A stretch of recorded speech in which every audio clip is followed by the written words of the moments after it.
Si aujourd'hui tu veux plus prospecter, tu veux savoir oser aborder ton audience, ta communauté, des personnes qui sont dans ta cible, si tu as horreur de ça, si tu détestes aller vers les gens qui n'ont pas identifié en amont leurs besoins, laisse-moi te dire une chose très très importante. T'as pas vraiment décidé de développer un business. C'est important, je pense, de le savoir. C'est un peu brut, assez agressif pour que j'ai toute ton attention là maintenant. Concrètement, si tu avais décidé de développer un business, tu serais pas là à te demander comment faire et surtout tu te dirais pas j'aime pas le faire. Parce que si tu dis que t'aimes pas le faire, c'est très certainement que tu ne vis pas encore de ton activité. Tu as peut-être vendu une ou deux offres, enfin quelques offres, voire carrément peut-être aider des personnes gratuitement, mais tu n'as pas vraiment vécu le, le système, la structure même de ton entreprise. Ce qui fait qu'il n'y a pas de cadre. Et s'il n'y a pas de cadre, c'est comme s'il n'y avait pas de business. Tu es en train de passer à côté d'un chiffre d'affaires, tu es en train de passer à côté de tes ventes, tu es en train de passer à côté de tes clients, tu es en train de passer à côté de ton acquisition, et très certainement que tu te reposes uniquement sur la visibilité. Sauf que la visibilité, si en plus tu te tues à la création de contenu sans même savoir convertir et préqualifier un prospect dans ta cible, en fait, dans ta niche, concrètement, bah en fait, tu veux aller où, quand, comment? Voilà où je veux en venir. T'as pas de business, ok? Donc, si aujourd'hui tu avais vraiment l'état d'esprit d'une personne qui a décidé d'avoir un business, ben concrètement, qu'est-ce qu'elle se dirait? Pourquoi elle le ferait? Et ça doit tourner autour d'une seule et unique chose, ta solution, ton offre. Sauf que ce que j'ai remarqué, c'est que la plupart du temps, on se cache derrière des outils, on se cache derrière une pratique, une pédagogie, des choses que l'on a appris, des formations, des diplômes, mais on n'a pas développé son offre signature, on n'a pas mis sa patte dedans. Genre, il manque vraiment une énergie et c'est la tienne en fait. C'est ton identité réelle, c'est ton personal brand, c'est ce qui va permettre de capter l'attention de ton public, ton audience, c'est ce qui va mettre l'énergie dans le bon sens et à sa juste place pour mettre en route ton système d'acquisition. Et par la suite, la seule et unique chose dont tu vas réellement avoir besoin pour vendre ta solution, au-delà de ta solution bien entendu, c'est important d'en avoir une, hein. Ça sert à rien de mettre en route tout ça si derrière il n'y a pas de solution à vendre, ok? Concrètement, c'est vraiment de mettre en place une trame de setting, donc une série de messages. D'accord? Moi, je l'initiais ça tourne autour de cette question bien précise, bien particulière, qui va aller mettre naturellement en valeur ton expertise, qui va aller mettre naturellement du contact, du lien auprès de ton audience, auprès de ta cible, ta niche et toutes les personnes qui vont interagir, et surtout qui va aller mettre du lien à différents niveaux de conscience. C'est-à-dire que ton prospect soit froid, tiède, chaud, peu importe. Dans tous les cas, cette trame, elle est applicable et cette trame, elle va te permettre de pouvoir booker des rendez-vous. Par la suite, après, effectivement, tu vas devoir cadrer tes conversations, ta structure, présenter ton programme, marquer ton autorité, etc., pour gagner du temps, voire systématiser certaines choses.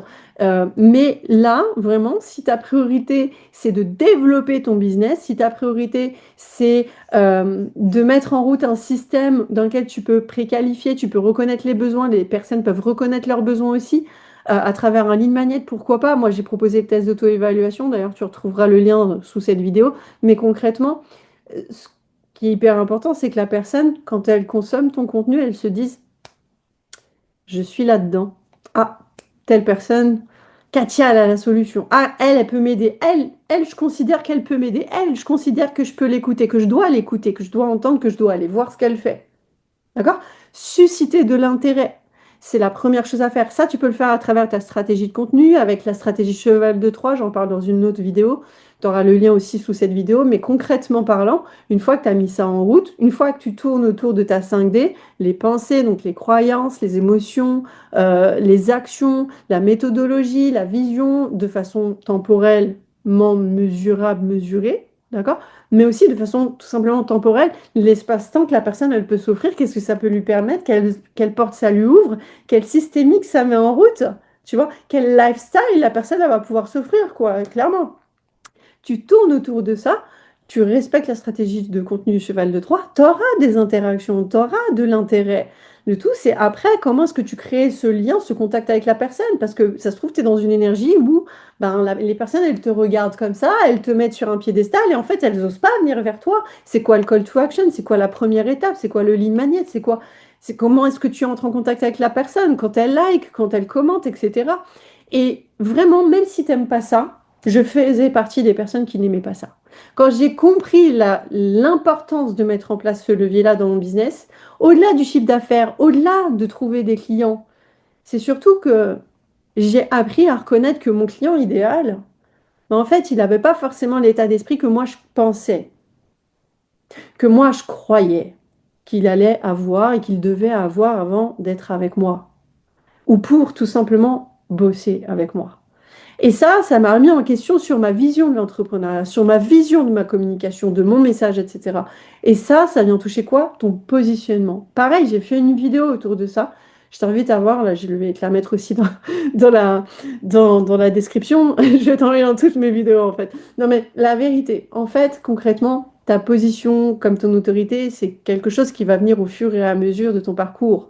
Mais dès lors que tu mets la barrière mentale de j'aime pas ci, j'aime pas ça, en fait, toi-même, tu te tires une balle dans le pied et toi-même, tu considères et tu ancres en plus dans cet état d'esprit, cette attitude, ce comportement avec toi, que tu n'as pas à être là, que ce n'est pas juste d'être là, que c'est pas bien d'être là, alors qu'en réalité, déjà, c'est 80% d'oxygène de ton business, d'accord?